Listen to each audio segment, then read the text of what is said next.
নমস্কার, আমি একজন সিএইচও মানে কমিউনিটি হেলথ অফিসার। তো আমি আজকে তোমাদেরকে বলবো অ্যালবেন্ডাজল ট্যাবলেটের ব্যাপারে। তো অ্যালবেন্ডাজল ট্যাবলেটের গ্রুপ নেম বেনজি মাইডাজল অ্যানথেলমাইটিস। তো এইটা মূলত আমাদের এখন সেন্টারে প্রোগ্রাম চলছে 10 থেকে 17 তারিখ পর্যন্ত, নভেম্বর পর্যন্ত। তো অ্যালবেন্ডাজলের ডোজ হয় 400 mg। এইটা দেওয়া হয় মূলত এক থেকে 19 বছরের বাচ্চাদের মধ্যে। 1 থেকে 2 বছরের বাচ্চাদেরকে দেওয়া হয় 200 mg, আর 2 থেকে 19 বছরের বাচ্চাদেরকে দেওয়া হয় 400 mg। মূলত ওদেরকে সেন্টারে ডেকে বসিয়ে এখানে আমরা খেতে বলি, ভালো করে চিবিয়ে খেতে বলি, আর যেন কিছু খাবার খেয়ে আসতেও বলা হয়, যাতে এসে পরে ওরা এখানে এসে ওষুধটাকে ভালো করে চিবিয়ে খায়।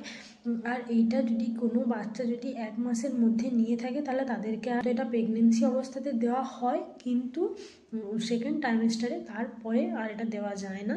আর কারোর মধ্যে যদি অ্যালার্জিক রিয়াকশানটা বেশি থাকে তাহলে তাদেরকে দেওয়া যায় না। ইমিউনো কম্প্রেশন যাদের হয় তাদেরকে দেওয়া যায় না। আর 1 বছরের বাচ্চাদেরকে, 1 বছরের মধ্যে যারা বাচ্চা তাদেরকে তো এটা দেওয়া যায় না। ধন্যবাদ।